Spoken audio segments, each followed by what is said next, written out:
All right. Welcome to another BS podcast. This time we're at the shop. We're not in a random hotel room on the road. So hopefully we will do better this time. But seemed to be that we got some good feedback. People seem to like us kind of BSing about the everything going on with the car show and traveling and all that stuff. And it also kind of helps us take some stress off of us of just kind of constantly having guests in. Yes. So we're going to pepper some of these in between having guests, and this is a good example. We thought some of these in the shop that would be good would be, we get like a lot of the same questions, comments, whether it's in videos, in person at events, emails, smoke signals. So we're going to cover some of that stuff in these videos. What's going on with this car? What happened to so-and-so? Whatever random stuff like that, we'll kind of address it in here, and hopefully it's another way to get those answers out. We do answer the comments, but Yes. not everybody reads those. So. And when we get 10,000 of the same question, we tend to stop answering it because it's been covered. It's like beating a dead horse. Yeah, so, We've covered it a lot. especially when the thing they're asking about is like 5 years ago. We'll get to the 5 years ago thing here in a little bit.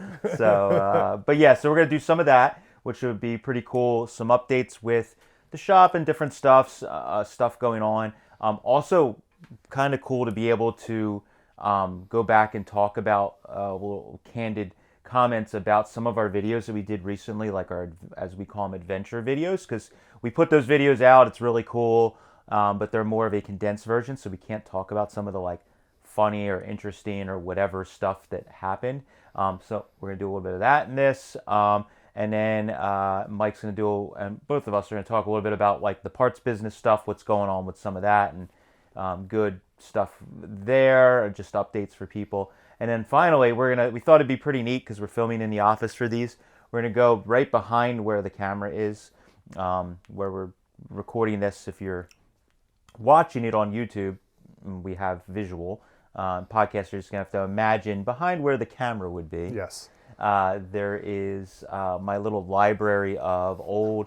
Little is kind of an understatement. There's a lot. It's a fair amount. Hot rod magazines, little books, actual books. But we thought it'd be kind of fun. I was doing it this winter. I read a lot more of my magazines in the winter because there's not a lot going on at night in the cold. So I will go and just like randomly pick either a year of a magazine or a couple issues, and I'll just page through for whatever. So that'd be fun. We're just going to randomly select a old magazine and kind of look through and talk about what the trends were, what some of the cars that were featured in tech articles, and then also my favorite thing for doing this is go to the classifieds and see what was for sale in like May of '58. What could you buy?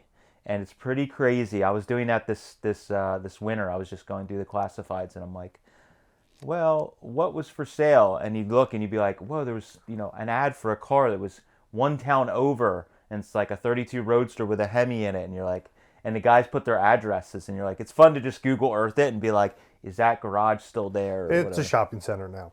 Yeah, most of the time, yeah, it's a chiropractor or something. Yeah. Like, oh, that used to be a hot rod shop. Cold call a chiropractor's office. You're like, is there by chance a 32 Ford in the barn behind? Got any 32 parts? So what do you want to start with? Should we talk about events we got coming up? Yeah. Because we're just getting into spring swap meet season. It kind of started because there was a swap meet in Leesport, right? Yeah, this past weekend in our area. March is kind of it's chaotic in March and April for swap meets. Forever it's been called the Hamburg swap meet, Hamburg, Pennsylvania. And it's something like 40 or 50 years or something crazy. It's been going on. And it's been in Hamburg at the same location for most of that time. This year they changed it, and it was in Leesport, Pennsylvania, which is right down the road, basically. They practically touch. Yeah, at a flea market that's been going on for a really long time. They use the flea market because it's not open on Sundays. It's open on Wednesdays. Wednesdays and Saturdays. Yeah, of all things. So the swap meet's on Sundays. So that's always the first one to kick it off. The weather was pretty nice. My nephew and I went out and did some walking around, bought a couple little things, but yeah, from here on out, it just seems like almost Cowtown. Yeah, Cowtown's coming up. Westminster, Maryland. There's another one. There's another Maryland one that I sometimes forget get It's in like Baltimore, isn't it? Yeah, it's more like Baltimore area. And on and on. So the ones we're gonna do, Yes. Cowtown. I'm like hit or miss on that because as I've gotten older, well, I shouldn't say older. Now that we do this for a living or full time, I'm getting really bad at waking up really early. So He's always been bad at it. It's just gotten worse. yeah, but I used to do it more for swap meets, and now I'm like, it's really got to be a good. So the Cowtown one is like a flashlight, flea market where. And it's a couple hours away too. Yeah, it's a couple hours away. You got to be, or an hour and a half. You got to be there early. Maybe not flashlights, but you got to be there like early. 5, 6 a.m. Yeah, so which means I need to get up at like 4, and I'm not very good at that. So that one, Westminster's always good. That's kind of like it's a 2-day swap meet. I started doing that one. It's kind of like a tradition. When Kate and I started dating, it was actually like the first kind of swap meet I ever took her to, and or car event like that. And we did a little road trip. So we've kind of continued. Kate is so busy with her salon and her business that she can't go on the trip really anymore. But we started doing like where we'd go down for, I think one of our first adventure videos we did. It was one of the first trips Jason went on with us, and we went to Virginia.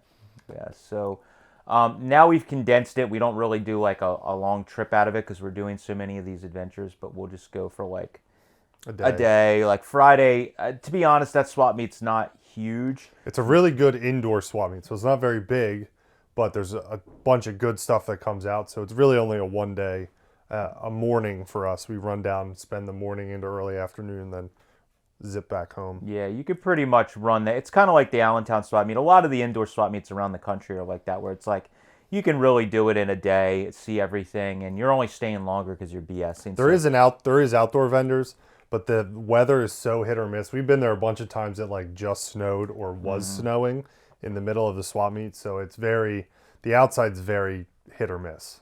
Yeah, so Westminster's a good one. We hit that for a day, run around, just see if there's anything interesting, say hello to friends, and move on our way. And it's a good little Friday. Yeah. I think it's also Saturday. It Yep. is also Saturday. Friday's the first day. And then that's March. The big stuff for us we're preparing for is Charlotte swap meet. We don't really sell. We have spaces there. Mike's just joined the trip. Last year was my first year. Yeah, so for many years, some of the older guys in our that we're friends with, they were doing a road trip down to Charlotte since like I think the one gentleman that's passed away that started doing it, like the first or second Charlotte swap meet. He was one of the first vendors. So like he's been doing that trip. Pete joined on. Some other guys have come and gone. I was like the young guy. A space in the truck opened up. And now our friend Pete isn't able to walk as well, so he kind of put the spaces in my name. And now I'm continuing the trip. A couple of the older guys that are still going come with us. Those two have been doing it with Pete for like 30 years. Yeah, something crazy. So they were going to Charlotte. They have the best stories because it's like Charlotte swap meet was really good. It's still pretty good, but there was all kinds of junkyards in the South and stuff like that were open still. So they have these great stories of like driving and like, oh, let's go check out this junkyard on our way, and they're like finding amazing stuff. And a lot of those yards are gone. And Carpenter used to do the open house thing where you could buy, which I think they still do, but it's not the same. They had like the new old stock room, and you could go in and you just kind of dug around. So like there's some great stories of all that stuff that is fun to hear. We still do the trip. It's not as exciting, but we still go to the swap meet, stay for a few days. I feel like that's a swap meet that's big but not as popular. Yeah. Like you don't hear as many guys going nuts about going. The problem is it's also the same week as Pate. Is Pate the same week? No, I think it's Portland. Oh, Portland's the same week. I think it's the same weekend as Portland. But still, like a lot of guys on the East Coast. There a swap meet in Texas that's the week after? It might be Carlisle. No, there's a swap meet down south that's a week after, I think. So Lone Star Roundup. That's what, yeah. So I think there's a lot of dudes from the South that don't come up because they're also doing Lone Star. I don't know, but Charlotte's still a good swap meet. Like every swap meet in the planet, everybody complains that it's not as good as it used to be. I'm sure it's not. But we still have fun. There's still a lot of stuff. So we do that. We don't really sell a lot. Like last year we brought the Red 34 34, the Skelly 34, because Yep. I was just starting to like decide I was going to definitely sell it. And I really mainly just wanted to cruise around in it. So we drove it back and forth to the hotel and hung out in it. But we set it up for sale. We may bring a couple odds and ends to set up, but we don't really try. We might bring a car this year that's for sale. Maybe, yeah. So we don't try real hard. A car, at least we could just set it out there and put a paper on it with a phone number, and if somebody calls us. Last year was really stressful because the Skelly car is a little bit bigger. It takes up a bunch of room. I only have like a 20-foot trailer, so it takes up a bunch of room. And we brought parts, so it was insanely, pretty nice paint car, and we're trying to like put parts around it, and then we bought a shit ton.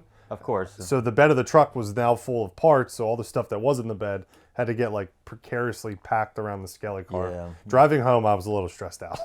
But that's the way, when I was going with our friend Pete, that was always the way, that they've been doing it for years, is you bring a trailer with, and he would bring his trailer he would camp in. They would sleep on site. We don't do that anymore. But you basically bring an empty trailer, and you have 3 or 4 guys, and then you just go and buy, and you have no... There's no limit.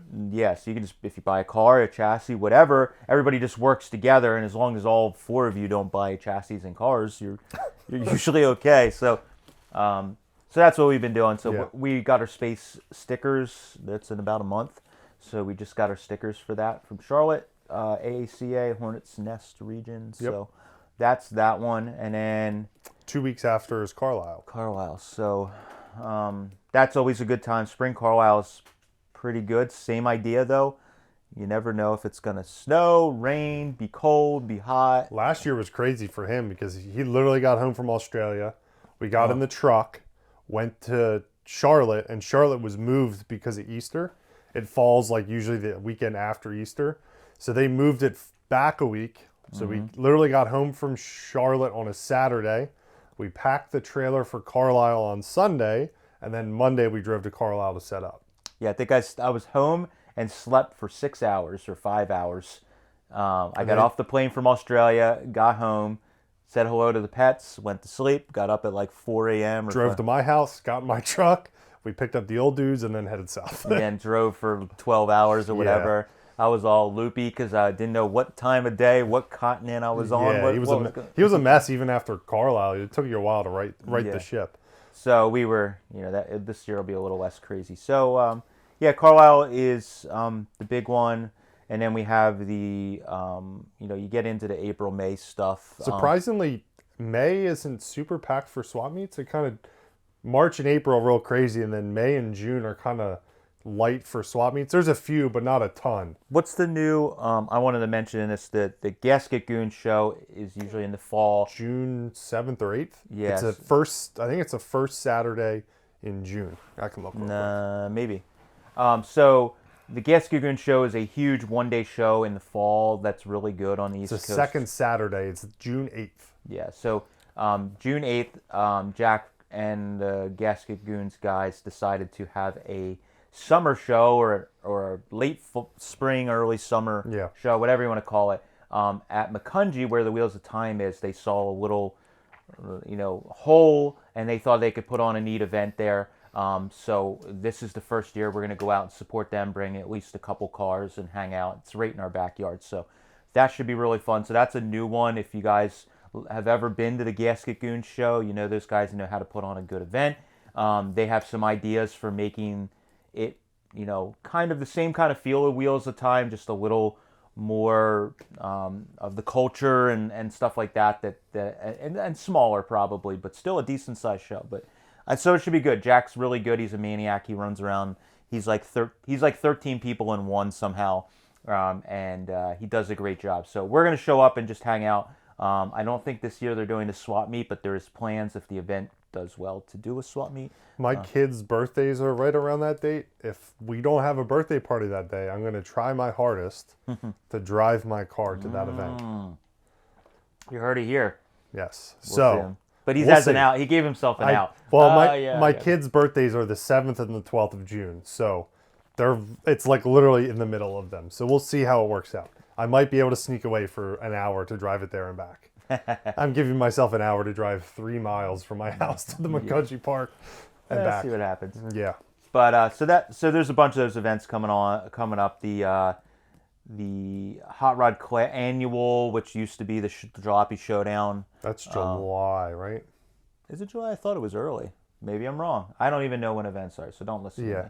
Look at the calendar. If you're in our area, like the Philadelphia greater area, there is a group of guys that put on cruise-ins in like every town on every weeknight during the summer. Does that start soon, doesn't it?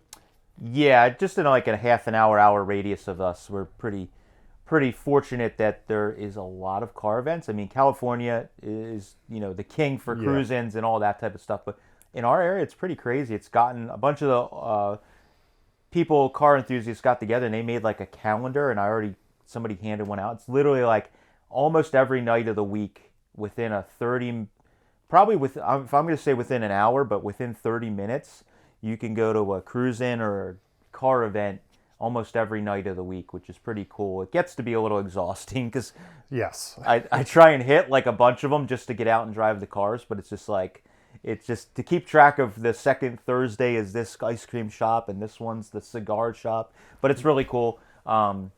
So if you're looking for something to do and you live within an hour radius, there's always some kind of little cruise-in or car get-together. That starts, April? They usually start? Yeah, I mean, I think the first one's coming up very, very soon. The McCungy's first cruise-in, I think, is like mid-April, second week in April, or no, the same week as Carlisle.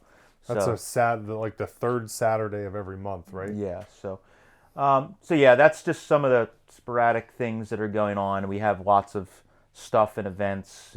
We did the Monroe, Washington swap meet last year. We're considering doing that again. We just got to look at how our schedules are and other existing adventures that if we don't do that, we at least have to go out to get a good burrito with Matt and fly. Yeah. Just fly out for a burrito. A queso burrito. That's been good. So I think he owes us 2, doesn't he? Probably does. It was just like 6 at least. So yeah, we never know. If there's an event that you think is awesome or that we're missing out on, Pate's one that I've been wanting to do forever. Iola. Portland is amazing, but it's always the same time as Charlotte. So one of these years I got to like skip Charlotte and go to that. But Pate's a big one I want to get on my list just to walk. But yeah, it's just so much traveling. It's sometimes hard to hit every event. Yeah, and it gets just too much. Yeah. After you've been to so many swap meets in a row, even if there's great stuff, you're just like, I'm tired of walking around and looking at stuff. Yeah, the traveling is the hard part for me. I still love traveling, but I really liked it when I was younger, going to Europe and going all over the place. And like I did last year, like flying to Australia and going to here and going there and like barely being home. But now, as I get older, I'm like, I kind of want to just be home, and I like just going in the shop. He's a hermit. He just walks down the steps from the house into the garage. I don't leave the property a lot, especially. What were we talking about the other day? You're like, have you noticed I haven't left in weeks? I hadn't left the property in like a couple weeks, I think, or something. Besides like grocery shopping, and just that's the only thing I'll like. Kate will drag me to go grocery shopping because I haven't left the house in a while. Property, I should say. I just go down, work on cars, go back up, eat, maybe go down again. Yep. Throw the ball for Moon, and then I'm like, okay, that was my day. Self-contained. Yeah, it's pretty sweet. Rolling into some new stuff going on.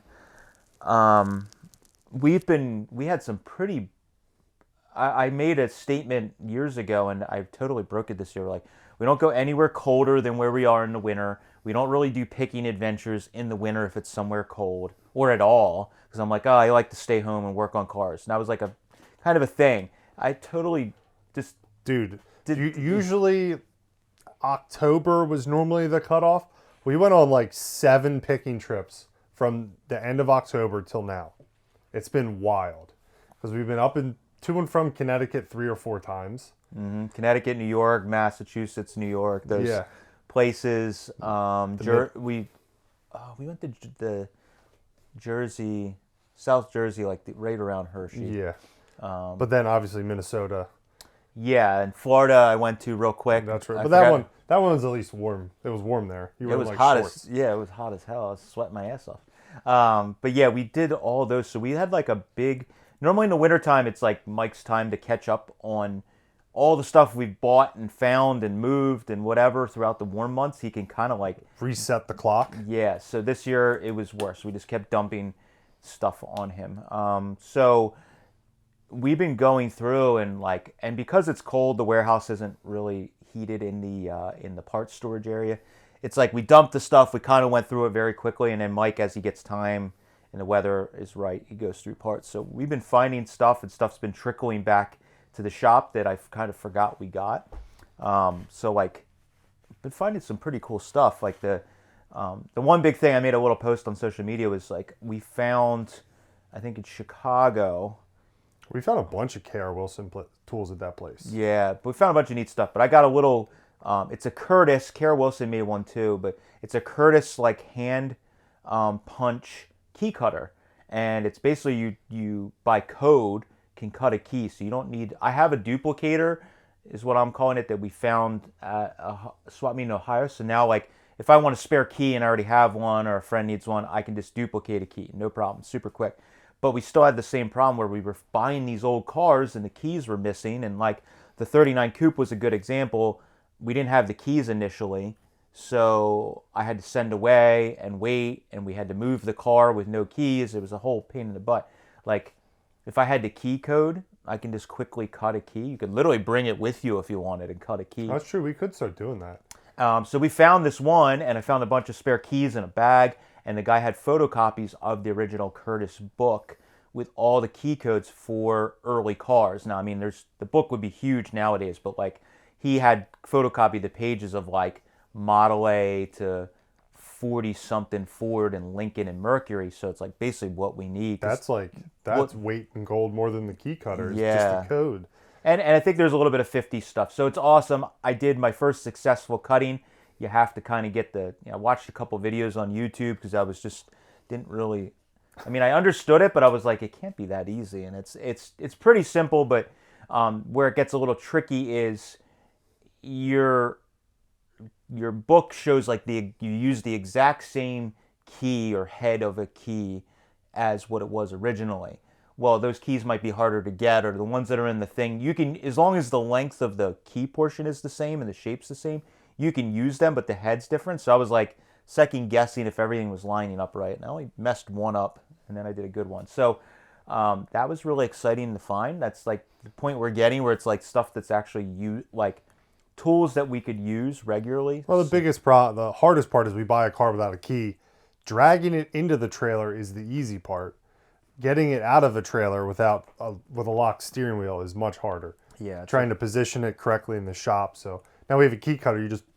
If the door cylinder hasn't been changed, they should be the same as the ignition. Yep. So you easily pull out the door lock cylinder, cut a key, and hopefully we can unlock the steering wheel. Yeah. So that's a huge one. I think once I get some more practice and I have like the process down, we'll probably start offering that for people, or if somebody sends me the lock cylinder. That would be preferred. That would be preferred. The gentleman that I was getting it done by on the Ford barn, very old school, you would send him the code, he would cut you a key, would mail it to you in an envelope, and then you would mail him a check. And he was so good at it that he didn't need the lock cylinder. Probably in the beginning I'd like to have it just to double check, but like, I mean, everyone he sent me was great. But yeah, we may start offering that just to help people out that have similar situations, or if you want a key duplicated for your old car to have spares.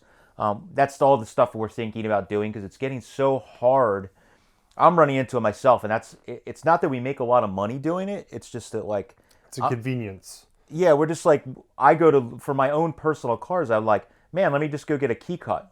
Nobody does it anymore. There's locksmiths, but a lot of them, they don't want to deal with the locksmith that was using that old school key cutter has died, and his son runs the business, and he's like, I don't know if I have that. It's just not as easy to do. Like when you walk in, it's not just like, oh yeah, let me punch it. It's like a process, or you got to call around.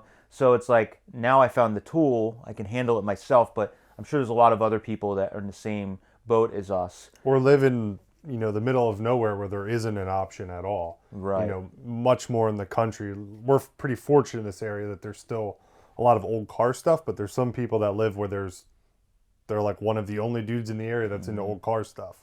So yeah, so hopefully offering that stuff will help people out further with what we're doing with the business. It's really trying to we're trying to make money, but we're also trying to keep the hobby and keep things going. So like we need to pick up where other people are having difficulties. Getting flywheels cut. We're lucky enough we have a place locally to do that. We've been looking at getting a flywheel cutter grinder surfacer. Not we. Matt has. Yeah, yeah. He randomly sent me one on Facebook Marketplace the other day, and I was should like, go buy it. It was pretty oh, affordable. boy. Yeah, but like that's the kind of stuff I'm like, I should just like we sell flywheels regularly now that we've been getting them cut, and it's not real expensive. Like we basically take it to a shop in my town that does it, and they're very affordable, and then we just add a few bucks on top for the basically for us taking the time, but you get a freshly cut flywheel that is a little cheaper than buying a Chinese one, and you can get it right from us. So it's original piece. So I'm like, maybe we should buy a surfacer, but then I look around and see I have no room. So maybe on hold for now. But yes. That's the kind of stuff, getting the key cutter, getting the flywheels cut. Drums, we got the drum cutter now. And some of that stuff, if we can just service our own vehicles, but also if we could start helping other people out. We're not going to make a ton of money, but like I'd rather be able to like cut a set of wide 5 drums and a guy can put them on a car than throwing them in the scrap bin, because once they're gone, they're gone. So we're trying to use all that stuff and repurpose it. So we're taking, the torch has been passed, and now a lot of people are looking to guys in our age group to take this on. So that's what we're doing. So so that was that. We found in that stuff from Chicago, got some just Kara Wilson tools I had never seen before. So I was looking, there is a cool website that's like a Kara Wilson tools forum or group.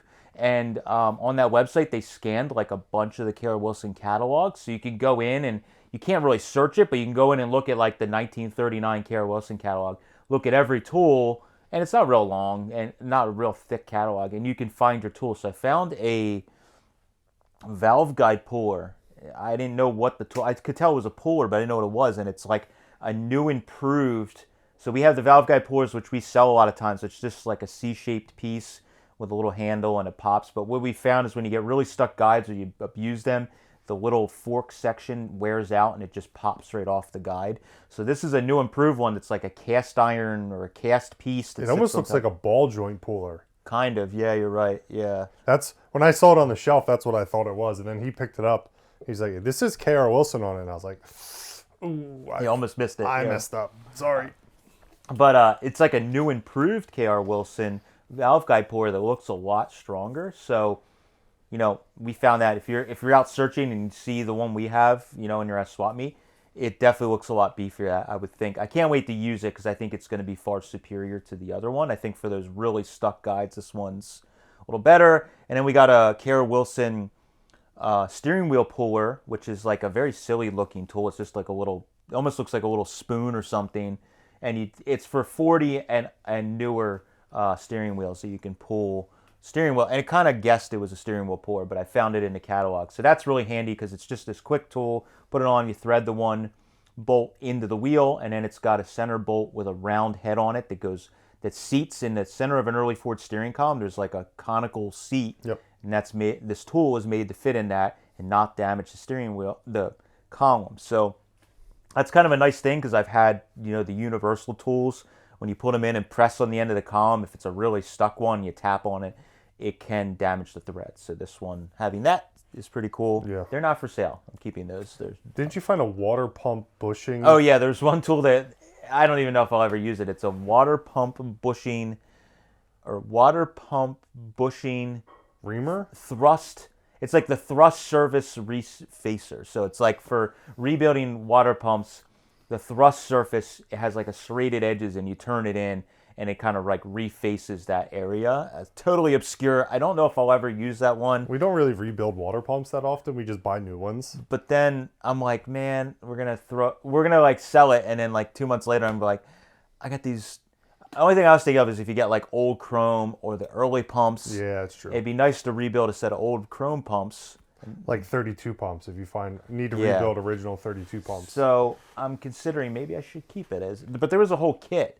There was a bunch of those tools that went together. But yeah, if you guys are nerdy about the old tool stuff, that was a cool little website I found. No affiliation. I was just Googling and found it. And it's neat to go through like from the 20s or 30s all the way into the 50s or late 40s, they have the catalog scan, so you're able to go through and see. There's some crazy stuff. It's also neat because there's tools that like are pretty simple that you can make. Like I found them before and never realized what they were, and I've sold them. They're little like cast iron, like basically like 90-degree, like it looks like a piece of angle iron, but it's cast, and it was meant to bolt on the heads, on the head studs, to pull engines out without pulling the intake. It was like okay. So I've had like one single one before, but never. But there was supposed to be a pair of them, and you put them, one on one side in the back and one on the front, and you just take the head studs, nuts off, and you put these on. And I'm like, man, that's pretty cool. And so there's like those tools that even if you don't want to find them, you see that and you're like, oh, well, that's simple. I can make that out of some metal myself and recreate it. So that was pretty cool. I don't know. Have you found? You've been going through some of the like. Yeah, so we've been, like Matt said, we've been a little backed up at the warehouse. We did recently hire someone to work part-time for the time being, hopefully eventually transition to full-time. But he's been helping me with shipping on Mondays and Tuesdays because like we ship 30 packages a day on Monday and Tuesday from like the weekend trying to catch up. So while he's shipping, I now have more time to A, answer emails, and B, go through pallets. So I'm just about through everything from Florida. I still have some, there's like a whole pallet of new parts, like seals and gaskets I haven't even touched. I'll get to them eventually. But that's basically through. I found a bunch of neat stuff. We talked about it in the unloading video. He was planning on building an inline 6 at some point. I found like a brand new rocker shaft from Ford. So I found a bunch of like new OEM Ford parts in boxes for that inline 6, which is kind of neat. It's just you don't see original Ford parts like that. Yeah, and that engine is kind of like not a real popular one to the masses. So that early overhead valve straight Falcon 6, Comet. Yeah, so that was pretty cool. And at first we were like bummed out because it wasn't what we were hoping it was. But then Mike started like looking the stuff up. It's like there was a Mallory distributor we just sold recently that they're pretty hard to find, but been finding there's a lot of good stock parts. So there wasn't a ton of like really crazy things that I found, but there was a ton of really good just stock parts bread and butter stuff that we sell every day. It's kind of crazy, like in some of these estates. That one specifically, these guys fixate, and I guess I kind of do it too, but like they fixate on having like 10 of something. So like we had like 3940 Ford style fuel pumps. There was like 30 of them. Or fuel pump stands, there was a ton of. But like there was rebuilt fuel pumps, and there was like 15 of them. We're like, what do you need with 15 rebuilt fuel pumps? Like I skimmed a few for myself to put in on the shelf, but it was like there was so many. I'm like, I don't even know if like they might even the seals might be dried up. So it's crazy at these estates we do. Like there's always like one or two things that people will fixate on, and they'll have like maybe one time his fuel pump died and he didn't have one, so he like.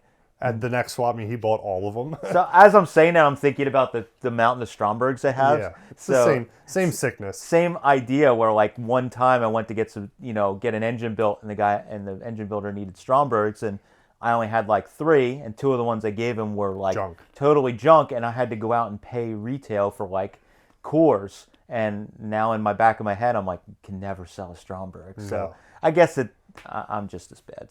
So take note, future person that buys all my shit.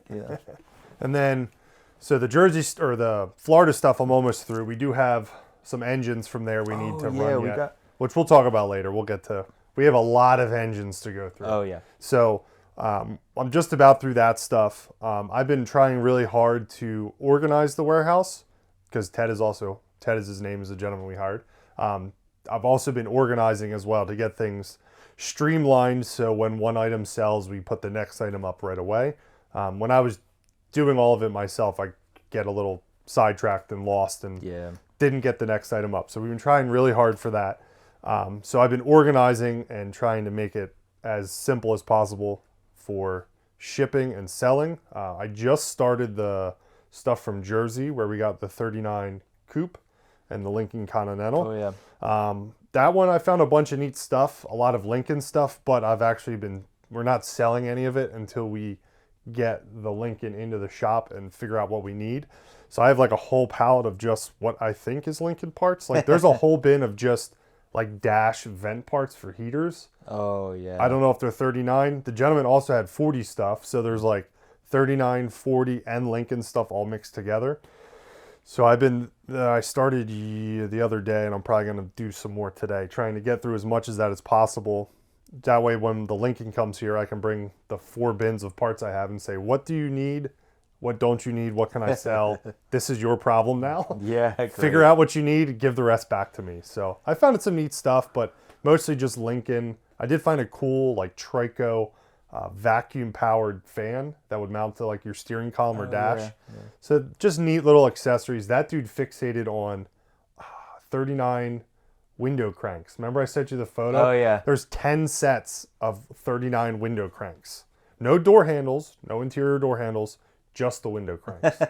Which I have to look at that 39 to see if it needs any. See if we need some replacements. But yeah, it's like, so we, and I think in the past year, we've tried to get much better at, when we were previously going to estates, because we're usually manpower and time is always our issue. Mike and I were kind of like making quick decisions of, screw it, leave it behind. They're window cranks, just whatever, just leave them behind. We got 3 other sets, and we're like now trying to take 99.9% of everything, even if we don't think so. So like, that's a good example of like, you know, the window cranks, while at the time they didn't seem that exciting compared to cars, when you start piecing them together and having nice sets of window cranks, they're worth a couple bucks. Yeah, they're like $40 a pair, and we got 10 pairs. So yeah, that was worthwhile picking that up. Yeah. So we've been trying to get better paperwork and that kind of stuff, grabbing it, even though we don't think it's that cool, because there's been, like, what was the one thing?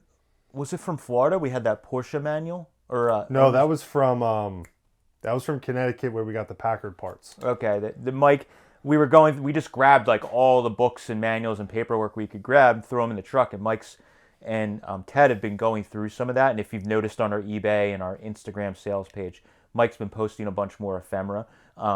Randomly found like I think 64 Porsche manual, but it was printed in English and German.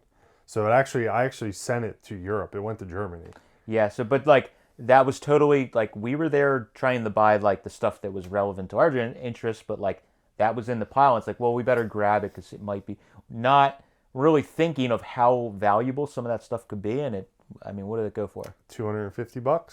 I was like, I saw it sell on my phone popped. I was like, holy crap! Like high five, and it's like that could have been something we easily could have just like left on the ground. It could have got thrown away. Ted and I just found, I think it's on eBay now, there's a Triumph, I can't remember what it is, but it's a Triumph car from the 60s. The manual's, it's an owner's manual or service manual, $100. Yeah. Just like picked it up randomly. I was helping Ted learn how to take photos and list stuff on eBay. So he was taking photos of something. I was like, holy shit. And he turned around and was like, what? And I was like, this book's $100. He's like, no way. I'm like, that book you're taking photos of is $10. This one's $100. It's just random sometimes. Yeah. You get surprises. So that's why we're trying to be better about saving as much as we can when we go to these estates. I mean, like if it's a stuck, it's funny because that stuff is worth $100, and then we'll have estates where they can't understand why we aren't taking the 16 flathead blocks that are lined up outside under the oak tree, or rear ends that have been under the ocean, yeah, stuff like that. It's like that stuff we can't even give away. It's stuck. It's just, but there's like paperwork, and we're like, we used to not think about some of that stuff, and now we are, and we're being pleasantly surprised over and over again. And it's exciting for us just because it's a, item you think is $1, it's $200 or $100. But like, it's also exciting to think of, there's a guy in Germany that had that car and was looking for that manual, and we found it, and put it online, and he got it. Like, that's the beauty of this internet stuff, is that a piece of paper suddenly went in the right hands. So that's pretty cool. So, and some of the early Ford books that we find, yeah. The information is out there on the internet, but some of the books have like parts diagrams where it's blown apart, and you can see exact part numbers for what you need. And sometimes that stuff's hard to find online. Yeah. It's out there, but you got to really dig. So it's nice to have a book. You just walk over, Speaking of eBay, something just sold. Open it and the numbers are all there and you can figure it out, or even just see how it goes back together. Grabbing those books is also nice for helping future generations build cars. And they'd be like, oh, look, here's the manual. Just open it. All the information's right there. Yeah, I think I appreciate it more because we're probably like the last of the generation that used repair manuals.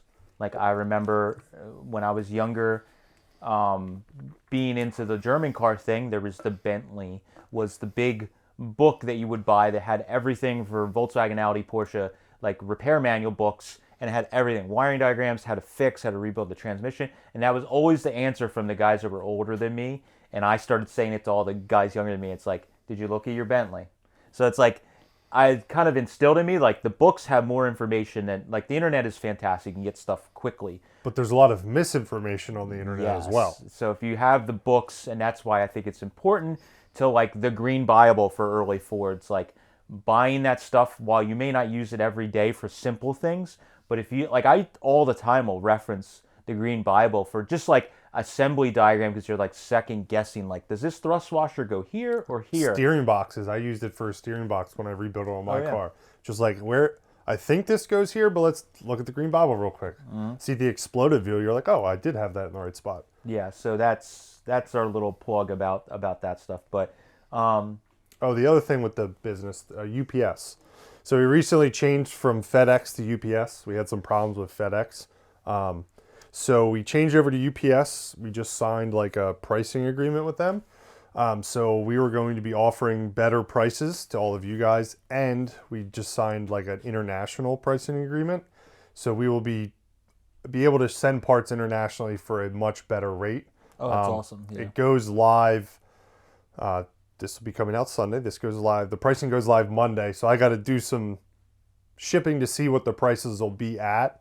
But our prices will probably be better than 90% of the people you'll buy from on the internet. I think in general, our pricing for shipping, because we do such a high volume now, has always been good, but I think it's going to be even better moving forward. And same with freight. Like that's always been a big thing since even before we grew the business, how we had. Like I was always like, if somebody's willing to pay the shipping, I'll ship whatever the heck they want. Oh yeah, we offer freight shipping, U.S. and Canada. I haven't figured out how to get it overseas, but we'll ship it. A good broker is what it is. But we'll ship it anywhere in the U.S. I mean, we'll ship it Europe if it's just usually we ask the buyer to use their broker of choice. We'll palletize it, do all that stuff. But like a lot of you'll see online, even on Instagram and guys that are reselling, they'll be like a steering box and they're like only local pickup, where we're like, sure, we'll send this. I ship fenders, steering boxes. I mean, there's literally nothing we won't ship. And we do not charge currently, hopefully never, a like oversized package fee for packing and shipping that stuff. It's the same if you buy a shift knob, it's whatever it costs, and if you buy a fender, it's whatever it costs for the shipping. We just offer that service, and we hope that it washes out in the end. I've gotten pretty good at boxing, so it doesn't really take me much longer between the two. When Ted started, I showed him how I make boxes out of big stuff. He's like, I don't think I can do it that fast. I'm like, you probably won't be able to for a while. Just, this is how I do it. He's like, holy crap. Oh my God. Yeah, so, and then me going through, like we had that giant Minnesota estate, which was great. I haven't even touched any of it. So well, you sold some stuff right off the video to people from that had people that emailed, but I haven't started digging at all. There's gonna be a lot. And I've just started like what we've been trying to do to keep me under control, because I have some hoarder tendencies, is I've been quickly skimming the stuff that I definitely want for myself off the pile and bringing it back here and then slowly putting it away. It's super fun because right now it's not as fun because it's not heated out in the storage, in the upstairs here. But like slowly putting the stuff away and you're kind of rediscovering. You're like, oh man, cool, and you get to look at it. So I've been going through some of the stuff that I skimmed off the top, and a key cutter was a good example I forgot we had, and I the other day like found it sitting on the counter and I like went through and used it, and it was exciting. So I've been trying to hang and do some of that stuff. So I hung the 1 week I hung everybody was joking. They thought like my collection got crazy for heads and intakes. I really didn't take like I took. I think it was like 10% of the Yeah. heads I kept and intakes for myself, which is still a fair amount. But I hung like I don't know 6 or 8 sets of heads for myself that I got out of there. So I have intakes, and I quickly realized I need to reorganize the one section of the upstairs here to like hang intakes because they're not displayed. I need to use the space better. So I've been doing some of that stuff and hanging signs and reorganizing. So that's like super fun. I mean, it's like my little toy box here that I'm able to do that. It's always funny when I show up after he's done it because there's just a box of like random stuff he found. He's like, I don't need this anymore. Here, do something with this. Sell this. Yeah.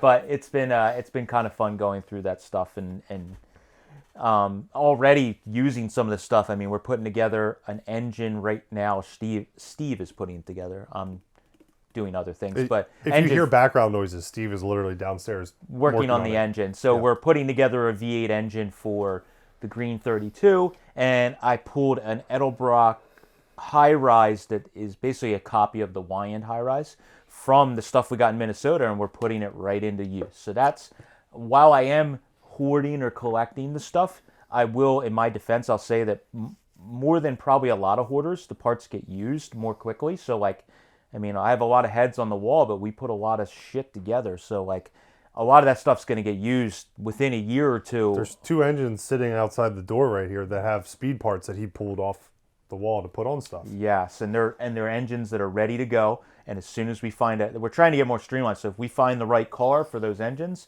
we know that they're a good engine. We can put it in and just do some tweaking, and we're off and running. So that's, yeah. So I've been They're like a race car shop, except they're not nice new engines with like tags on them. They're just known good flatheads ready to rock and roll. yeah. They're like they might be good. They're pretty good. They but have okay-ish oil pressure. They don't overheat though. That's the big thing. Yeah, they don't overheat and they're badass. So yeah, that's trying to make sure I don't forget anything. Yeah, so that's been the big stuff. The business. The back to the talking about things that we're fixing or trying to do with the tools.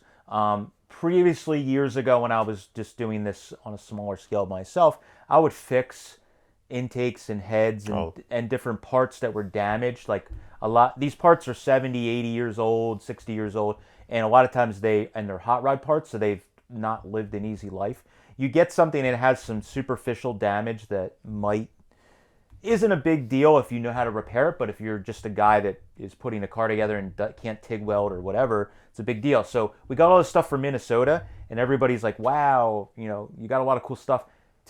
To be fair, a lot of the stuff was damaged, and when I was negotiating the deal for this stuff, the gentleman's daughter sent me photos of like every intake, every set of heads, tops and bottoms, and I started going through the list, and I'm like, well, this Evans heads are damaged, these heads are cracked, these are, and it was like, this intake has an ear broken, and it quickly, once you made that list, you're like, well, that was a $900 set of heads, now it's like $100 because they're unusable. So I used to fix some of that stuff because I can TIG weld aluminum and everything, but I'm trying to juggle 18 things. So our buddy Matt Rad is a very talented welder and fabricator, and he builds roll cages and chassis for a living, but he does side welding at home as well. So Mike just dropped off like 2 or 3? 3 intakes and one single head that he's going to fix. The other head's nice. He's going to fix one head for us. So yeah, so that the idea is like same thing. An ear is broken off and it needs to be built back up and then retapped, and it'll be totally fine. And yes, it will be repaired, so it's not original, but like they're usable now. 90% of the old intakes have some sort of repair to them, probably that has been well blended and hidden anyway. So yeah, but that's the idea, is instead of making some of this stuff just wall hangers, let's fix them and get them used. I mean, there's some intakes for myself that, like, you took a Wyand, I think, that had and that Thixton, the pre-war Thixton that has like corrosion in the bottom. Oh yeah, it was in the heat crossover. No, it doesn't go to any of the heat crossovers. Just like a random spot, like it was sitting on a concrete floor and some water got under it, and there's just a little spot in the middle where it corroded away. That was one I've had for years that I've been thinking about welding, and it hasn't happened. But it's a pre-war Thixton, and we got another one in this estate, so I'm kind of like, well, we should fix one of this one. And sell it and I'll keep the better of the two or whatever. But like, so we're gonna start trying to do that more. Not that we're offering it as a service, but like we're gonna try and start fixing the stuff, and then we can get it out there and get it sold. So that's kind of exciting to, you know, send him a bunch of stuff, get it fixed, and trying not to overwhelm him because he does have a day job. But like, we're like, here's 2 or 3. We got 27 more in the background. I did take him into the warehouse and show him he picked them up at the warehouse, and I was like, this is what's waiting for you. And he's like, well, let me start on these first. And I said, that's why I just gave you these first. Yeah. I don't want to overwhelm you. Yeah, exactly. So give you 30 sets of heads to work on. Yeah, so that's kind of what we're doing with that. So that's the business stuff. Oh, we can talk about the mailing list. And yeah, and engines too. Yeah, so on our website, when we first built it, we had as soon as you open the website, a pop-up pops up that says, would you like to join our mailing list? We finally started utilizing that. So once a week, Matt and I put together a little newsletter to send out. It's got our 3 latest videos on it, 4 or 5. Roughly 5 new products that are interesting. Mike lists a lot more than 5, so I just been picking like 300 a month. So yeah, so I just been picking like 5 interesting items, you know, some ephemera, an engine, a speed part, just to kind of give people an idea of the type of stuff that's getting put for sale. And then the t-shirts, we're trying to keep it simple. We're making it the opposite of Harbor Freight and Eastwood and every other big corporate. I have to bleep all those names so we don't get in trouble. Fuck that. I don't care. We're not gonna hit you with 3 emails a fucking day. It's annoying. I hate it. We all hate it.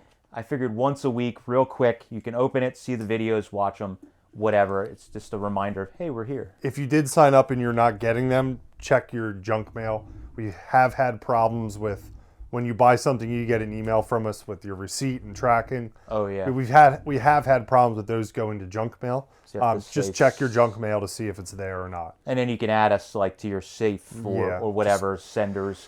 But we've been surprisingly, the open rates from when I had my previous life at Eastwood, the open rates have been pretty good. Now, we've only sent like 2. They're going out like Wednesday night, Thursday morning-ish. Don't tell them that because it's just whenever the hell I remember. Yeah. But I said ish. Somewhere around midweek they'll go out. Yeah, so, but definitely if you're interested, we're not going to spam the hell out of you. It's more just like if you think you might be interested of stuff that's going on, we're going to send those roughly once a week.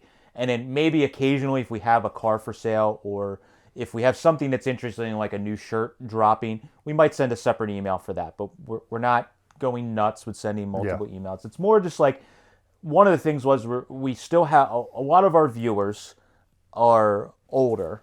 I would say this hobby in general is definitely skews older. So like it's probably one of the most common things we get is guys walking up to us at Swap Meets like, why'd you guys stop putting videos out? Oh, all the time. We're like, we never stopped. It's 3 a week for like years and years and years. And they're like, well, I don't get your videos anymore because YouTube stopped showing them the videos as much, the suggested videos. So like our thought was if you get on the email list and you're having a hard time navigating YouTube, we'll send you an email once a week. It'll have our 3 most recent videos and you can literally, they're hot linked that you can just click the video. It'll open up the web page or the YouTube app and you can watch that video right away. So it's like another way to make it easier to watch. You can watch on our website as well. There's a watch tab, which is super simple. That's, you know, something that you can go to and just watch all our videos right on our website. But this was just another way that's just delivering you the 3 newest videos, boom, right to your inbox. So that's kind of exciting for us. It feels We're so professional. We got a website. We got a mailing list. I literally did it in the app for the service that we're paying for. At the airport, I was coming home from a Disney trip with Kate, did a little long weekend trip, and I was like at the airport, and I'm like, let me see about how hard this is. And I sent it to Mike, and it was like 80% done. And we're like, oh, well, that was easy. Yep. So that's exciting. Engines, we have a bunch of engines. We always get calls and emails about good flathead engines. We have one for sale right now. We have a 59 AB for sale that surprisingly has not sold. If you're interested, send us an email. I'll send you photos, details, that kind of jazz. Yeah, we got like... We have 4 or 5 complete engines that we need to just see complete flathead V8s, and then we also have a complete Model A flathead that's got some speed equipment on it that we need to run and test. And yeah, that engine we got in Florida is super cool. It's that'll probably be the next one we put on the run stand. Probably. We're surprisingly caught up. Matt this year this winter I've been pushing hard to Well, no, this summer into fall, we bought a bunch of flatheads, and they all ended up here. Ugh. For whatever reason, Matt's a psychopath and was like, they need to all be here. And then there was 7 flatheads scattered between cars and under the lift, and it was a mess. So we're finally Steve's working on the last one right now. Last one. So some of them were good. A lot lot of them were duds, Yes. and they're out in the scrap trailer. But we have more at the warehouse. But there's a Model A engine that's like complete. It's bitchin'. It's all dressed up with Winfield. I think it's Winfield. It's got a Winfield head and a Burns intake. Yeah, dual 81s. Cool. It turns over by hand. Looks like it's got a bunch of trick shit. So we're going to run that engine and then offer that for sale. And I mean, the biggest thing, we're not selling engines that we don't know anything about. We just, as a business, it's great if you're selling an engine one time on Facebook and you never see the guy again, but we don't want people to be upset with us. So we try and be as honest as possible. We take videos. We tell everything we know about the engine, like the engine that Mike's selling now. It runs good. It doesn't overheat, but we're telling people, when you beat the shit out of it, it does smoke a little bit. It's a used engine, but if you want to put in a jalopy and run around, it's totally fine. But so that's why there's a backlog. I know people get frustrated with us. Oh, you got all these flatheads, and they send emails, and we don't have any. It's because we want to run them and make sure they're good. So the Model A engine, same thing. We've had a bunch of emails from the video, people asking to buy it. I don't want to sell it unless we know that it's good. We got that. There's a 59 AB from Florida that's there that seems decent that we're going to try. There's 3 or 4 flatheads from Minnesota that were complete. Okay. That we need to run. Yeah, we got to just go through and see what's up with them. Steve gets in this never-ending loop where he's like, oh, look, I got all these flatheads done. And then we show up and we're going picking in a couple weeks, and we might end up with more flatheads from there. Yeah, it is. So Steve is... I'm like, I think I'm going to buy this engine. Yeah. There's like 5 engines I'd like to buy. It's so funny. He goes through a loop where he works on like 4 flathead engines, like back to back to back to back. Then there's like a 2-week grace period where he's like, I haven't worked on a flathead all week. Like, I'm bringing a flathead back for you to work on, Steve. Let me fix that. Yeah. So it's been, I mean, I help Steve with a lot of this. And, Oh, yeah. Even though it's not on camera, there's a lot of stuff that I kind of like help or look at or whatever. It's very frustrating. I mean, the video coming out, this is Sunday, Tuesday, is working on the engine that's literally downstairs. And he has like I bet there's 2 weeks of work. Or more into that engine, between starting with a stock engine and running it on the stand to now the final point where it's all hot rodded and running it again. This one's extra. There was a lot of work involved in this one, which you'll see in the video. We're not going to give it away, Yeah, but there was a lot of extra steps involved. Yeah, so that the stuff takes a while, so that's why. But yeah, we're going to have some more engines. We're continuously buying stuff and offering these engines up. I mean, if somebody wants to buy a core from us, we say that, but it's like, we don't know what it is, and you're buying it, no takes backs. Yeah, no returns. So that's the business stuff. Project updates. This is probably one of the reasons that we were doing this podcast, just BSing back and forth. Project updates. We get emails like every... So we'll cover the most probably commented one in the last 5 years. The Sweet 16 project. What's up with that? What's going on? People bring it up in person too, which is wild. So Andrew's Sweet 16 project, that car... He's 21 now, or... Yeah, he's a full-grown adult. Yes. The car ended up in North Carolina. A friend of ours bought it, and I think he has now sold it. He traded it or sold it. It's flopped around a little bit. So Andrew no longer owns it. It's not that series has ended. Yeah, Andrew, and basically, and we've covered it a bunch of times. It's like beating a dead horse. I know. Andrew was very young when he started here. As he got older, he kind of, became a teenager and a young adult, and he stopped kind of coming around and showing interest in the hot rod side of things.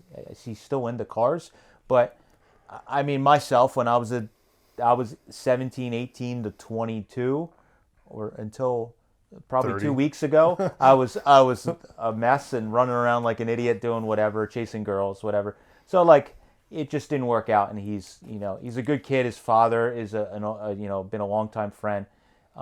They're good people. It didn't work out, and he sold his project, because he no longer was coming here and helping, and I wasn't storing the project, for free, and if he wasn't working on it. So it's gone.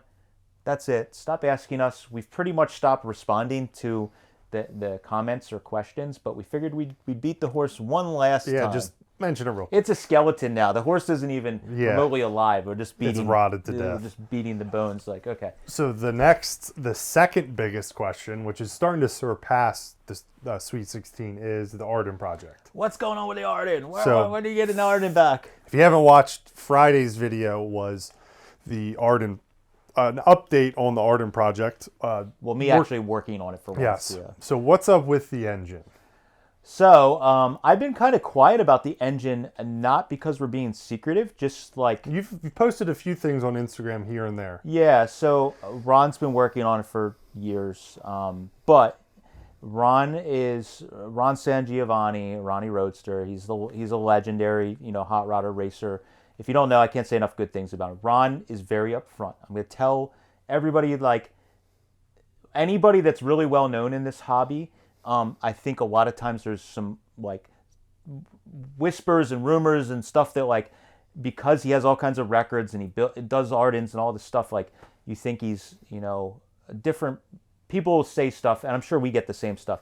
Ron is the most down-to-earth, humble, like, just nice guy.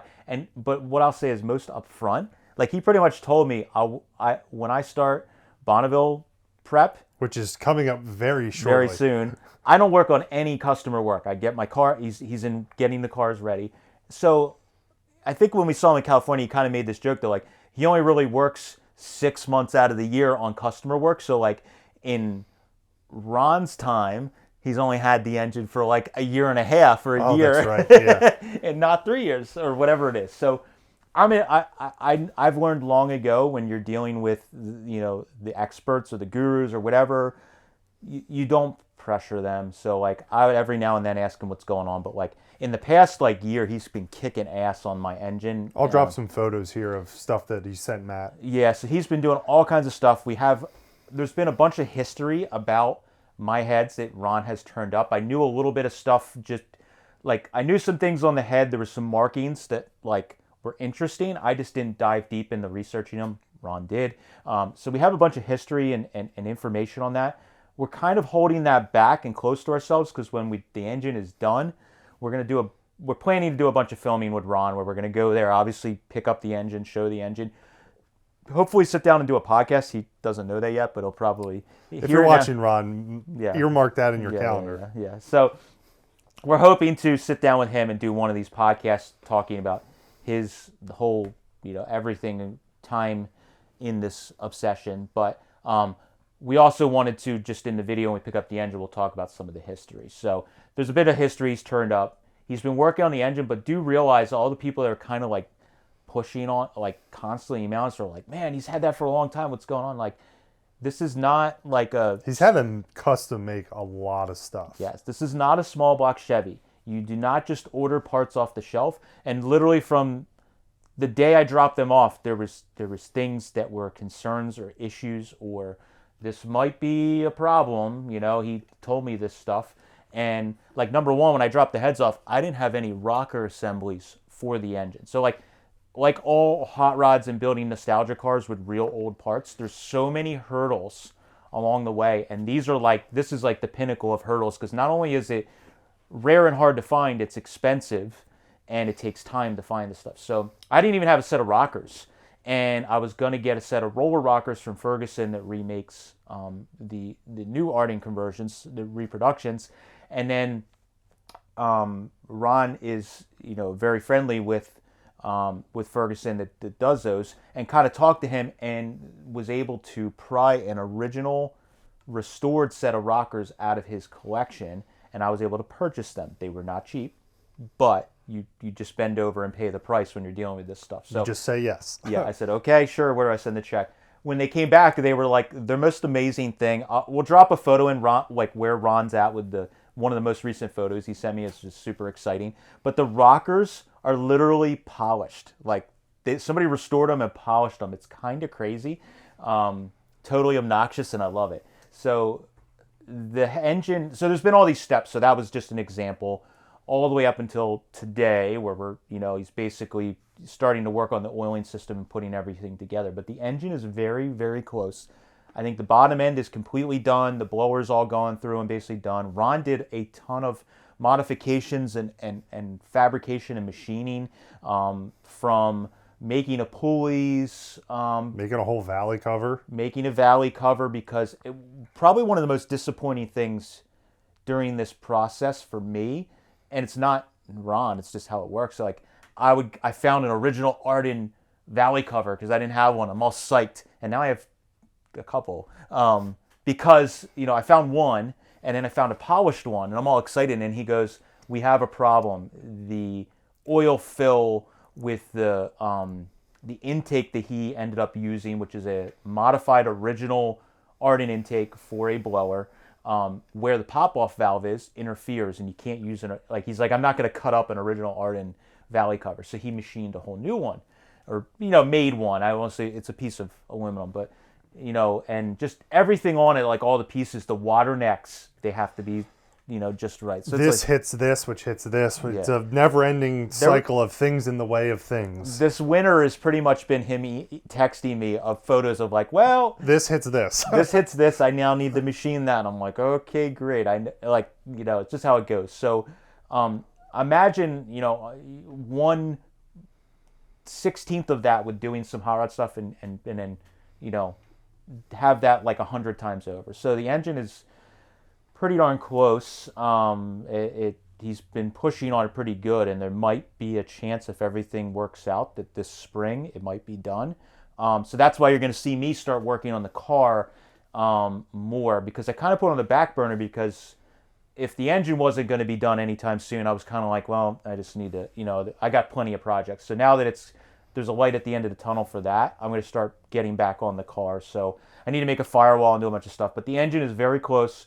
We will definitely be doing a video of going to visit Ron, picking the engine up, hearing it run, talking about the history, all that stuff. The history part of it is like super exciting, really fascinating. It's just a dumb luck thing, but the set of Arden heads have some history to them that's pretty exciting. So I will let Ron discuss some of that, which will be really awesome. So that's basically what's going on with it. We will, like I said, we'll have some, if you're not listening, or if you are listening, you should check out the video portion. Mike drops in little clips. So there'll be a couple photos that Ron sent me recently, or over this winter, of the engine getting done. So it's going to be badass. I'm excited, but we still have so many other things. We got to rebuild the trans.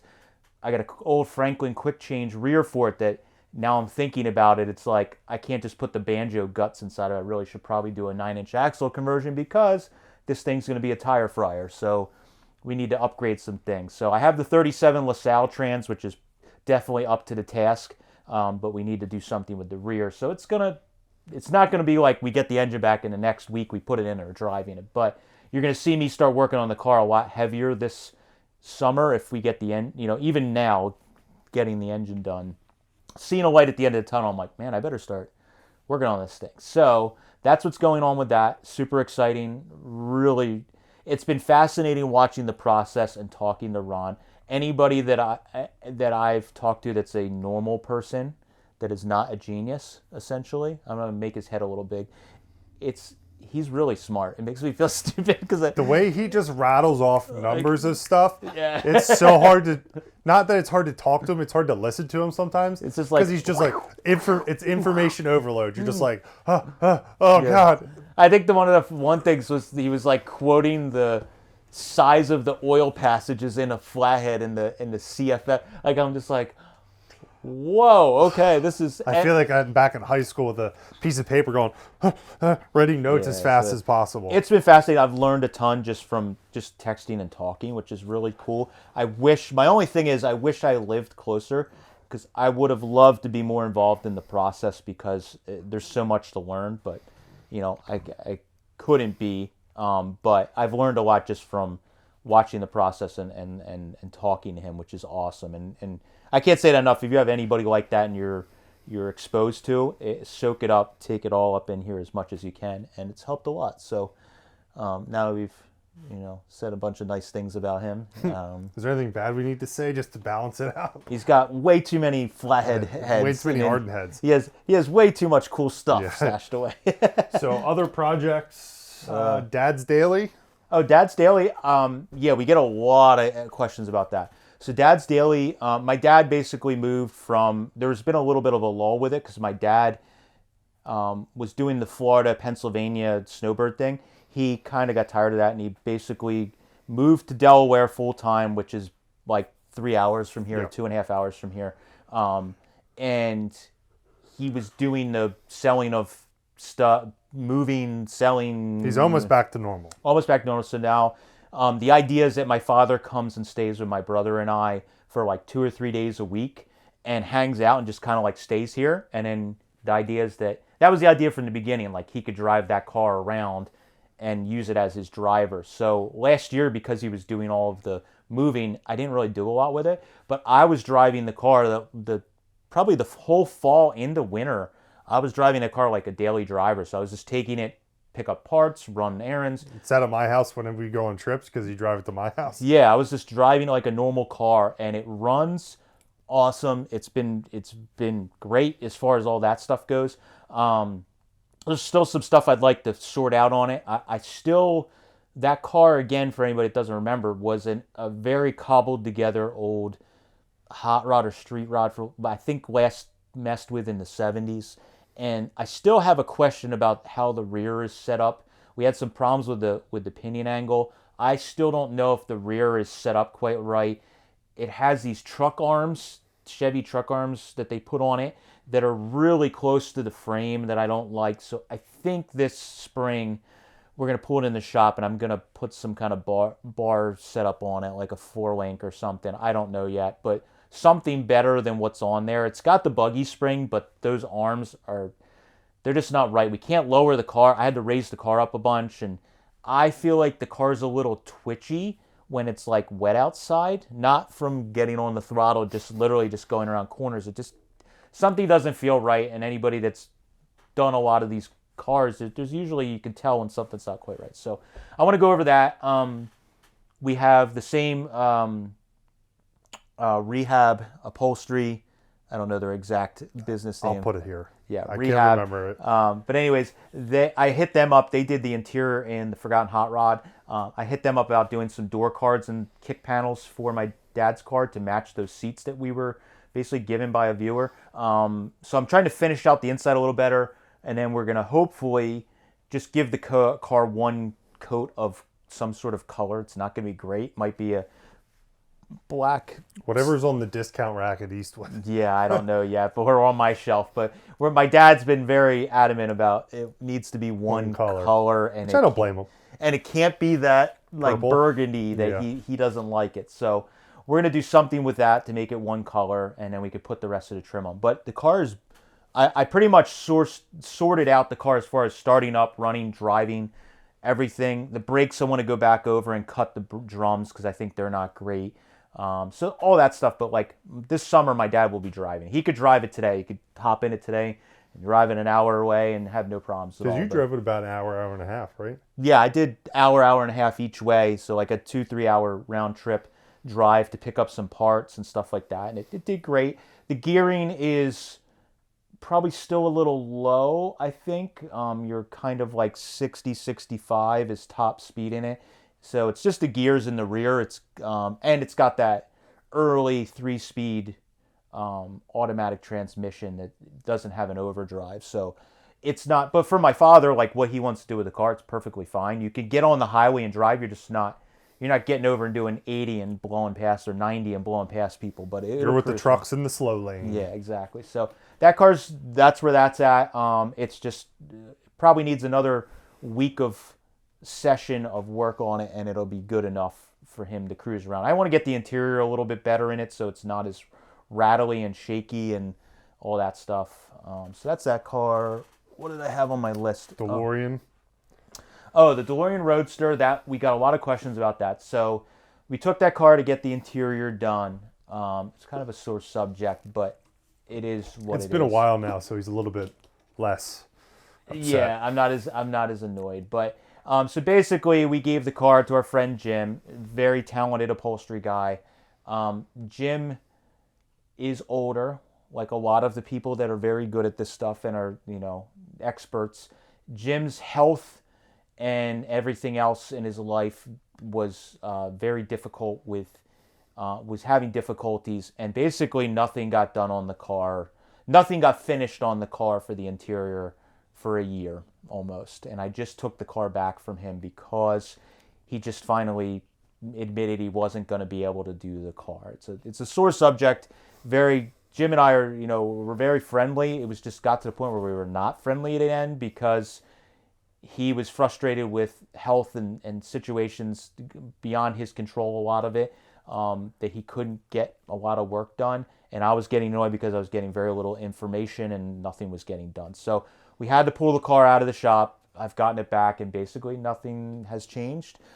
He was nice enough, though, to give me the old Cadillac pleated black leather that I wanted for it. So I have that, which is cool, but we're basically back to step one. I've decided, because I didn't even get to drive the car, we gave him the car and I maybe have 5 miles on it. Yeah, it was right after Carlisle last year, so it was like early May, late April. Yeah, so I'm going to just drive the car this summer, and I need to sort out, like, mechanically just drive the car. I want to just drive the damn car. It's been such a process with getting that car and finding the history and all the parts and, like, again, back to so many hurdles that I don't want to just send it to upholstery again and lose another summer or however long. So I'm going to just drive the car. It has a brown LeBaron Bonney seat in it. We could throw the brown door cards. I think I have the full kit on the car just to, like, make it acceptable. But I'm probably just going to leave the seat in it and just bomb around in the car and enjoy it, and work out any kind of stuff that needs to be worked out in the car. So I'm hoping to do something with the interior. I might hit up, he doesn't know this, I haven't told him, but like our Joe that's helped us do a bunch of the interiors in the T, in the Stroll car. I might see if maybe this summer, because he's pretty good at, like, just doing a seat for us. So we have brand new springs and stuff. I may see if I can get him to, like, do the seats and door cards or something to get that done, and then maybe the carpet, and then we can tackle the top situation last. But that's what I'm thinking. That's probably what I should have done from the beginning so I could enjoy the car. But we have the car back. It is what it is. But I'm excited to start driving it and just working out any of the bugs or anything in it.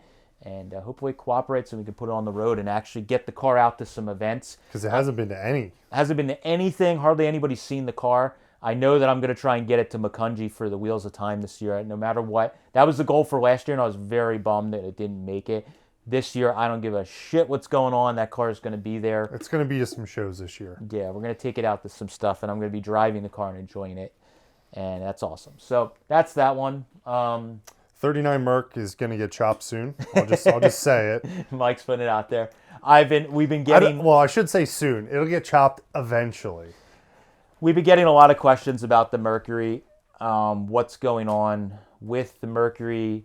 If it's getting chopped or what's going on. To be completely honest, I made a rule long ago with myself that I was always going to have a car that I could just get in and take to an event. I didn't ever want to have, like, a car I couldn't. So, like, in recent years, I've tried to have, like, a bigger car that is like a car you could take some people in. A closed car, most importantly. Yeah, a closed car, or a car that is more of a driver that you can just get in and go and have people in.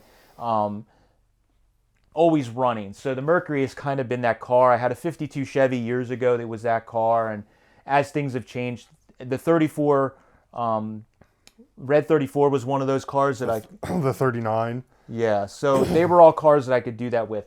The Mercury is that car currently, so I've been hesitant to pull it off the road and start cutting into it because I just didn't want to have it off the road. So now that we have the 39 Ford Coupe just about ready to drive around, my dad's car, we have a couple of cars that I can kind of pacify me. I've been trying to get some projects in the shop further along so I can bring it down and focus on it, and it's not like a drug out process. So very soon, possibly this summer, I'm going to bring that in, and I'll just spend, like, a month just doing the metal work and getting the car at least to the point that the roof's back on and the car's drivable again. So yes, I'm not, it's just, that's where we're at with the car. I love the car. I'm just going to do it in steps. And that's one of those cars I want to hold on to for a while. So I've been... the other hard part is that the chop process takes a lot of time. Yeah. And we still need to pump out 3 videos a week. So there's a bit of it. It's a hard process because he needs to focus on just doing that, but also still making 3 videos a week, which is very, very hard. So we gotta get stuff lined up right with projects that maybe that's the major project, and I got some small little projects I can do for a day here, a day there to keep us moving. That's really the evil behind all of what we do. It's a necessary evil. Yeah, it's 3 videos a week, no matter what. I'm the tyrant. It's currently Friday. This video comes out on Sunday, so I'm going to be spending tonight editing an hour and whatever long video. I haven't gotten ahead yet in all It's these been videos. 8 years and we're still not ahead. So that's that car. I guess the 39 and the Lincoln Continental are the other 2. Yeah, the 39. So those were 2 cars we bought right as winter was coming in. And the 39 Coupe we got in. We did a bunch of videos. We got it running and moving, but it needs another step, a couple more steps of work. So we are going to be pulling that back in the shop once it's basically warm enough. So very soon, pulling it back to the shop. I need to build. It's got dual exhaust on it, but it's very poor. So I need to build new dual exhaust for the car. We need to go through and the braking system because it's leaking and needs to be looked at and gone through. Wiring. The wiring's not terrible on that car, believe it or not. Oh, okay. But we need to look through some of the wiring. I think the fuel line I noticed on it's original and it's a little pitted, so there's some stuff like that like, yes, we drove it around, we high-fived, it's awesome. But now looking at the car on the lift, you're like, that fuel line's questionable. We should probably put a new hard line in the car because we don't want it to pop a pinhole driving it and have the normal fluids. Check the rear gear fluid, trans fluid, grease everything substantially. That kind of not fun stuff. So we got to look at how we want. I've replaced a couple odds and end parts like in the dash and stuff that weren't right. And we have some other bumpers for it. Oh yeah, I picked up a set of. I know people are gonna cry because we're ruining the car, but I have like a set of 40 standard bumpers that have good chrome that we got from somebody online. We're going to put them on just to make the car look a little better. And most importantly, I'm super excited to clean and polish the paint. Yeah, that's always a good video. It's still got all the dirt and grime on it. And I did one little spot on the fender where I like wet sanded with 15 or 2000 grit sandpaper to take some of the grime off and overspray and just polish it a little bit. It looks freaking awesome. So the whole car is going to be really cool. I'm excited. That car is going to stick around for a little while. I really like that car. I've wanted a 3940 Coupe for a while, and as far as I'm concerned, I'd almost take a 39 Deluxe Coupe over a 40 most any day. That's it for me. I really like it. So I'm gonna play with that one and hopefully be driving it this summer. The Continental, we've gotten a lot of questions actually about that. People are kind of excited because it's got the V12 flathead in it. That's been just stashed away in storage since we got it. I haven't seen it since we got it. So we're going to pull that out. Again, I'm trying to be better about not having 18 cars torn apart at one time. So that car, we've been waiting to get some other projects further along. Most importantly, the 38 convertible. Been trying to get that car so it's moving and driving under its own power so that if we pull that Lincoln in, we can swap them. Bless you. So we could swap those cars. We want to have them, going. So I'm excited to pull that Lincoln in and get it running and driving again, even though it's kind of crappy looking. Just getting it revived is going to be exciting. So that car, this spring or summer, you're going to see us tinkering on that. But that car's big, so I can't really have 2 big cars in that bay. We need the room for the Lincoln. That thing's really big. It's really big. So we were actually discussing how the heck are we going to get it on the lift, because I might need to move the cabinet that's behind the lift to get that car on the lift. But exciting stuff. But yeah, we're going to be tinkering on that car. And at least I want to revive that car at the very least and get it running and driving, just because it's like my favorite thing to do. So we have some other plans potentially for it, but that's a very we'll see what far happens down the line. Yeah, we don't know. Track T. Oh, the Track T. We put that away in the warehouse because it was just not getting worked on. Which we didn't film, which was after we got it in the warehouse. We're like, Why don't we film this? This is great. Yeah, so we took the big red truck, got to use that for what we intended it for. Put it in the back of the big red truck. We took it to the warehouse and put it on, backed it up to the loading dock, pushed it up on the ramps into the building, and we have it stashed away at our warehouse space. Basically because winter was coming and we were really packed for space in the shop as usual. So, And we need both trailers for picking adventures. yeah, so we put that away. We put it out for sale, just fished it out there because it's like, I haven't worked on it a lot. I'm not as excited as I should be about it. So some of this stuff, it's like, well, if somebody's interested. The hard part with that car is it's a T, so it's not super valuable, but it has valuable parts on it. So like we can't give the car away because it's got like a Halbrand quick change. It's got that 6-cylinder with some really rare speed equipment, the steering box, chrome tube axle. Like, so just in parts, it's worth a bunch of money. So like, it might be a hard one. We may need to just continue with it. I don't know. It doesn't owe me really anything. It just, I don't have the mental space right now or interest to work on it. So. If you're coming to Charlotte, there's a very good possibility that it'll be in our booth with a for sale sign on it. Yeah, we might take it to Charlotte. So it's just one of those things. We don't need to sell it, but if somebody that's more excited about it had a serious interest, we're not hard on our prices. We're easy to work with. But again, I can't give a car away if it's got rare speed equipment or parts. So we may just take it out to some stuff. It's a tough one. I want to run it, but it's pretty far back on the priority list right now. So it's stashed away. All right, so we're going to pick a book off the shelf. So we're going to randomly pick a book and show you guys what's going on. So do we want to do hot rods or a little book? Well, we do a little book because we've been talking too much. All right. Well, they have the same amount of pages. Oops, hopefully I didn't. Anyways, this is March of 62, Rodden and Restown. Oh, that's killer. I think I just got this one because Satan's Chariot. All right, Rad. Sit down and take a look. All right, so if you're just listening, head to YouTube and you'll be able to see. Yeah, but we're looking at this March of 62 rodding and restyling. The whole idea with this concept, again, is just to look at what's going on, what was popular. And when we get a ton of emails about people that are asking for our opinion on how to build a car. I'm new to this, so I'm not some guru. I don't know why people, just because we have a YouTube channel doesn't mean that I actually know anything. Our opinions usually don't matter. I'm pretty nerdy about this stuff, but I don't, you shouldn't build a car off of what I tell you. But what I do, if I'm building a car or I want a style of a car, is I basically just, everything's been done, essentially. Like, everything cool if you're doing traditional hot rodding, 99.9% of it has been done. Maybe you're doing a tweak or something a little different than what was done, but we're all just trying to replicate what the OGs were doing in the 30s through 60s, let's say that. So March of 62, rodding and restyling.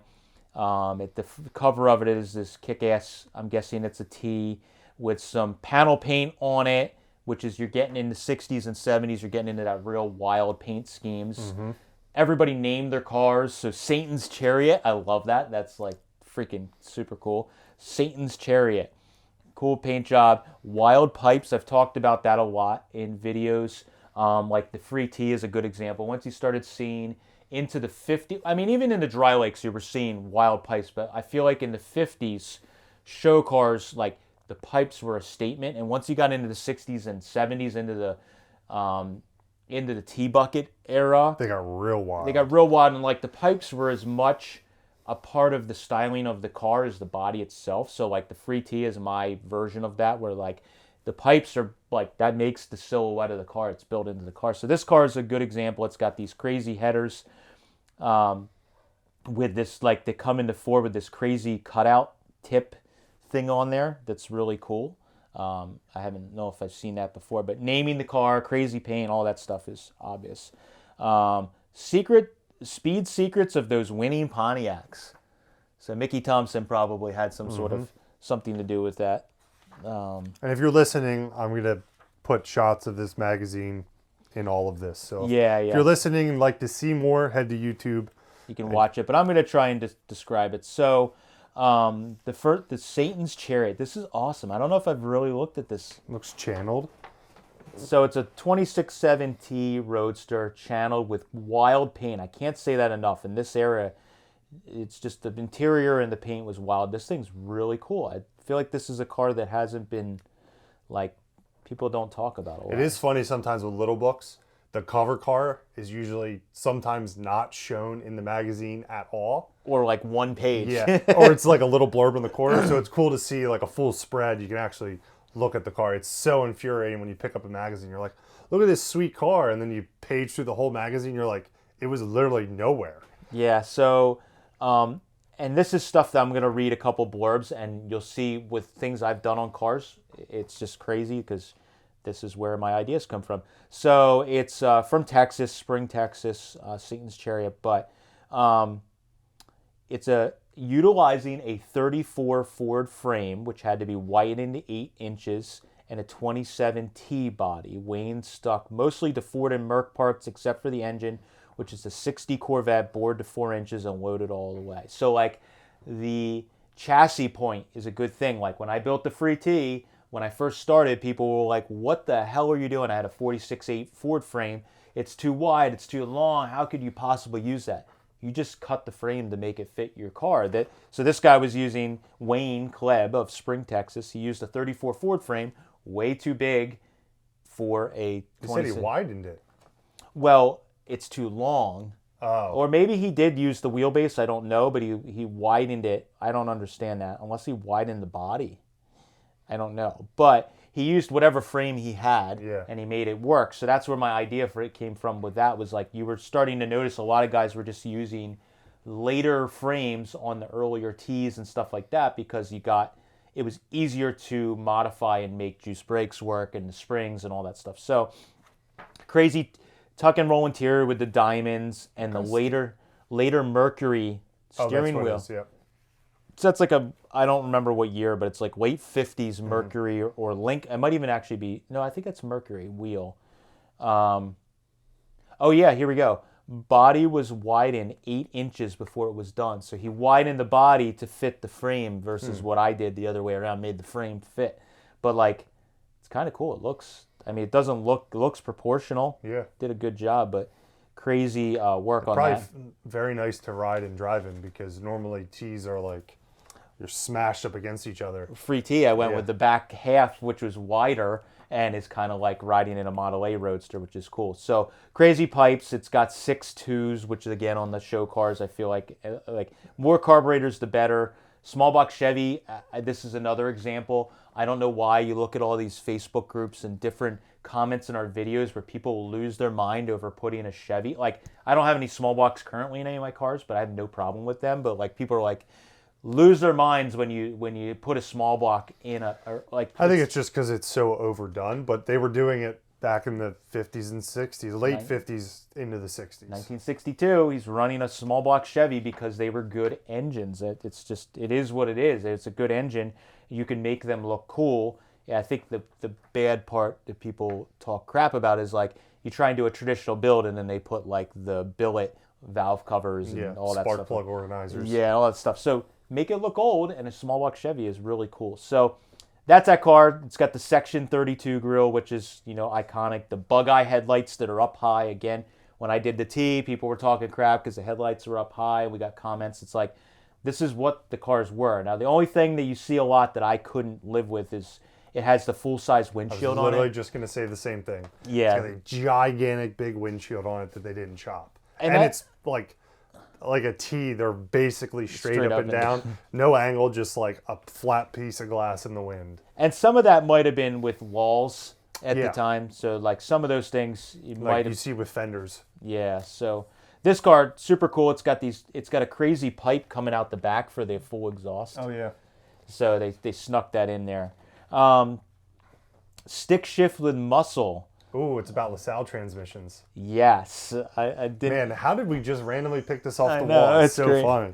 So this is an article about doing 37 transmission, 37 LaSalle and shortening them. There's a ton of articles in all the different magazines because, there's a reason I started obsessing over them. They were like the king of the vintage of, at the time, a 37 LaSalle or 50 Olds. The Cad LaSalle boxes and their their predecessors. Yeah, were they're the kings. That were the strongest transmissions. So this article is going over what needs to be done to shorten the shaft for and splining it for an early Ford torque tube. It shows you what an original box looks like. It shows you the size and the difference of the gears, and the synchronizers are much more. There was one of the other magazines had a really good tech article on it too. I wonder if is it this one or there's another one that goes into has like the measurements and everything you need to do to shorten it. So this one shows how the bolt pattern is different for doing the Ford transmission mount and all that stuff. So this is, I mean, it's kind of funny because I didn't plan it, but it's an article. Again, in '62, they were like still doing it. Well, what's funny is this is when I think you start seeing it a lot in the 50s and 60s, because we got overhead valve engines that were making like real power. Blowing up flathead transmissions every day. So guys were getting tired of that. And that's why there's adapters for like every engine to Cad LaSalle box, like, because that was the trans. And that's why I started collecting parts for them, because it was like, that's the trans. What would a guy want? So they are kind of expensive, but they are like proven. Caddy blinkers for any car, tunneling 59 lenses into rounded rear fenders. Funny enough, there was a comment on my taillight video that I should put 59 Cadillac taillights because it's not as obnoxious as those Oldsmobile or those Buick taillights. They're crazy. So this is a 50 Merc with, man, I don't know. Like some of the like how-to articles, like the what they were doing is not my taste. But again, this is a good example of like how I did the taillights in the 38 convertible. You started with round bar stock, and you cut it out and you weld it to the panel, and then they would weld it in, grind it out smooth, and then they would start leading. So they led it around it to create the shape. So it's not that I'm smart. I'm just replicating what all the guys Some were of the doing. tech articles are hilarious. Like some for headlights, sometimes they'd use like electrical conduit because it was bigger than like round stock and easier to move. Just like that's just what they did back in the day. Yeah, so they're doing the 59 taillights, and then they show smoothing in the whole. That'll rip your wrist off. Yeah, that hole saw with the electric. It's an electric plug-in drill with like a 3-inch hole saw. Oh my god, my wrists hurt thinking about that. Oh my god. But it says if no drill is available, a hole saw isn't available. Drill a small hole and file it out to the correct size. That's a lot of filing. Yeah, it is. But I mean, cool. It is actually pretty cool looking. At first I was like, I don't know, but again, this is getting into the 60s where it was just like it was molding and fletting and doing all that stuff was common. Next thing is a Buick V8 in a dirt roadster, which is pretty nailhead. Holy shit! That's a big ass blower. Is that chain drive too? Oh my god! Oh no, it's belt driven. Look at all the V belts in the front. Holy crap! It's this little rear engine dragster with just like the remnants of a nose. Obviously a drag car, but like big blown nail head in the back. Is that an 871? I think it's a 670. I don't know. That thing looks big. So it's a 56 V8, 322 Jersey car. That's the nice thing about rodding and restyling. You see a lot of East Coast stuff. 671, yeah. Okay. With a 96-inch wheelbase. That's smaller than the T. I know, it's crazy. He built a chassis of 2 and 3-inch chromoly tubing. Yeah, so he's 671. He did 145 miles an hour in the quarter. He can now boast ownership of the hottest Buick in the state of New Jersey. But it's got the hand pump, fuel pump on the side, a little moon tank in the back. Me as a nailhead, that makes me zoomies, happy. Crazy zoomies. Yeah. Thing is awesome. But such a cool little sketchy drag car. So this is a Pontiac article about hot rodding a 57 Pontiac engine. So there's a bunch of changing the rockers and the camshaft in the car. That is in the car. Literally like trying to, obviously they have a lift, but he's got old school spotlight. Yeah, super cool. Setting up the rear end for a posi probably. Yeah, hell yeah. Oh no, it's automatic. It's about setting the governor body. Oh, okay. Huh. Yeah, very cool. Bel Air with flair. So again, with the customs. Wild custom. Yeah, this one's a very cool, like this is 50s, 60s customs that I'm kind of like is bigger, like a 50s car, and they just added all kinds of neat stuff and restyled it. The grill has, different teeth added to it. There's killer flip bubble flares. It has 22-inch rear fender extensions. So that was a big thing you were seeing where they were cutting the tail fins or extending the rear fins out real long on these cars. You'd see a lot of Pontiacs or a lot of Packards lost their tail fin areas for It's okay. and 59 caddies and stuff. It's got the TV and the radio, which you started, or TV and the telephone. I mean, you start seeing the Barris cars and all them were doing that, and now you had to have a TV and a telephone in your car if you were anybody with a custom. The only thing I wish about these little books is that they were in color, so you could see all the cool upholstery work that they did on the inside, all the different color piping and metal flake that they probably used on the inside. So it's got a 10-inch television set, hi-fi record player, and telephone, furry floor rugs, and steering column cover. Carry out the sanitary white motif. So it's white. It's white. It's a lot of white, but it's super. We don't need color anymore. It's all white. You definitely don't wear shoes in this. You wear your socks. You wear your socks. Next one is Missouri Missile. This thing's kick-ass. This is more my taste, but it's kind of in this era of magazines, this is kind of boring probably at the time, but it's more of like a 50s, early 50s kind of hot rod that's really cool. 26.7T Roadster on 32 rails, done very, very well. Smooth hood sides. 32 grill, of course. 32 grill. It's got the little Nerf bar in the front with the initial in it, which I feel like every T had to have back in the 40s, 50s. And it kind of came from like the dirt cars, the early days of the dirt cars. Nerf bar. Yeah. Like football helmet mask looking. But yeah, just a real basic looking moon discs on it. White walls. White walls. Double white walls too. Oh, I didn't notice that. Yeah. Man, I wish you could still get double white walls easily. It's because it's just like so kick-ass. It's got the dropped tube axle, which is pretty cool. Oh yeah. Dropped 2.5 inches. Pontiac tails. Yeah, Pontiac taillights again. Like everything had Pontiac tails. Is that a chrome GM rear? No, it looks like it's painted black, but it's shiny. But it's a 49 Ford. So this is the rear. This is like the rear that the Schroll car has, and also the 38 convertible had one. Right. It's a shoebox Ford rear, which we basically, after having the Schroll car, kind of figured out. It's a 7-inch Ford rear. It's exactly made like an 8-inch and 9-inch Ford rear. It was the predecessor to all of those, and it was in shoeboxes. The only downside is that you couldn't get it with posi. But it fits really nicely under these early cars. And this is another one. I guess I never paid attention, but guys were using those because it had the drop-in axles. It was stronger. You could get better ratios more easily, and you could change them more easily. Is it a drop-in third member too? Yeah, that's how the Schroll car is. So this one has 373s in it, which was like probably the best gears you could get without getting into the automatic one. So in the Schroll car, they're like low 330s, I think, or maybe even high 320s. The automatic cars, the Cruise-O-Matics, got like the crazy highway gears in it, but this one has 373s, which is cool.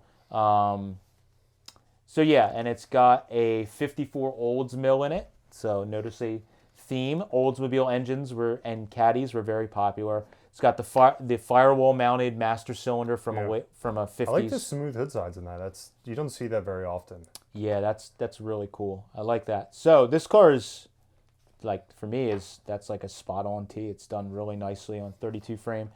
I've been kind of looking for a 32 framed. I've been looking to do a 26.7T Roadster with a 32 frame for that B engine we have. I thought would be kind of neat, but that one is cool. So let's see. They always have these like drawing concepts, which I'm going to skip over a little bit, but it's just people drawing stuff, the new trends, and they have an artist draw things. Louvers made easily. So there's always, louvering everything, especially on customs. You started seeing a lot of louvers. It's just like, well, what else can we do? We can louver everything. So this is showing the concept for louvering, and the guy has the louver press. It's funny because they show this process, but it's really not like do it yourself because the average guy didn't have a louver press or the space to have one. So the last car that's featured in here is an Olds. So it's a 52 Olds that's lightly customized. Just very 4-inch chop, which looks killer on that. That's not an easy chop to do in one of these cars. But still retain the wing windows too, which is kind of wild. yeah, 53 Ford grill bar with 52 Lincoln bumperettes. That thing's just, I mean, it's awesome. It's got the Frenched headlights and taillights as well. Everything's smoothed and no extra trim other than just the stylized trim there. I feel like you didn't see those Olds as customized as the Chevys or the Fords of that era. Yeah, and chopped roof on a car like that is It's not a very an easy. rounded roof. There's a lot of moving things you got to move around. George Barris did the work on this holiday 98 hardtop. Skirts have been deepened and wheel covers are 58 Olds spinners. Dual spotlights, of course. A small dash of chrome. But, oh, look, the exhaust exit through the bumper. That's pretty sick. Yeah, that is neat. But that's a really, I mean, getting into the early 60s and Barris did the work on that. Like, that's very tame compared to a lot of stuff that you saw. But I think this is probably just a normal customer car. A guy would go on in and, like, the checklist of things he'd wanted done to his car is this. And it's, I think a car like this stands the test of time better than a wild show car that maybe Barris did at the same time. It just looks, I mean, they all were good, but this, I think, is a little more normal. Mild. So we got a bunch of advertisements. We're going to jump right to the classifieds before we end the podcast here because this is always, I think, interesting.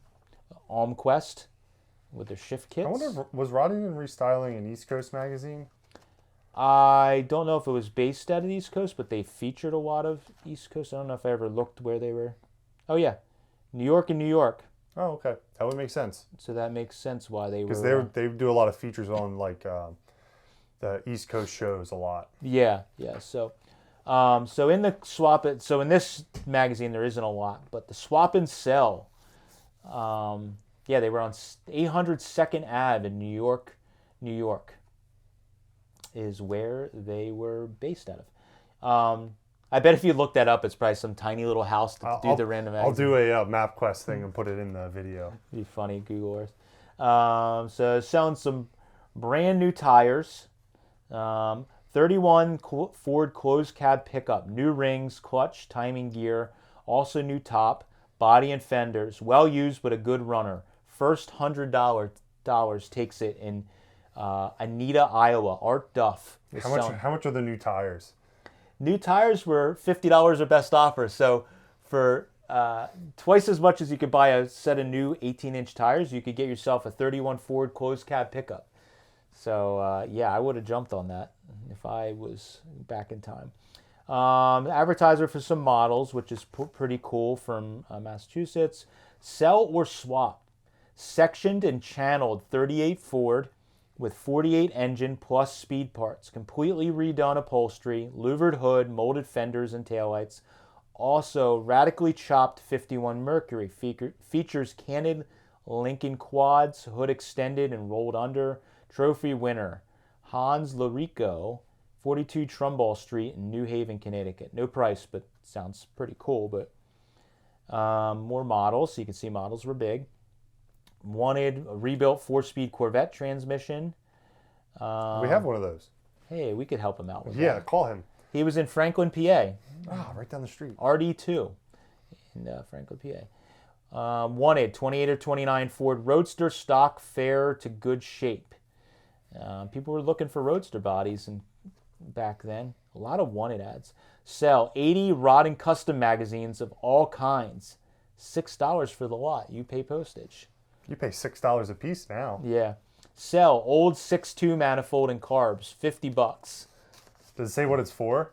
It just says olds. 50 stewed belt housing. $10. 50 olds trans. $30. 50 olds trans for $30 is pretty good. Yeah. 36 Chevy grill. $10. 2-inch olds valves. $3.75 each. What a weird number. I'll take 3 valves, please. Yeah.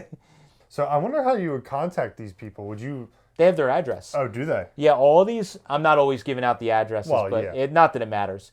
But all of these ads, that's what was kind of fun when I was looking through this winter.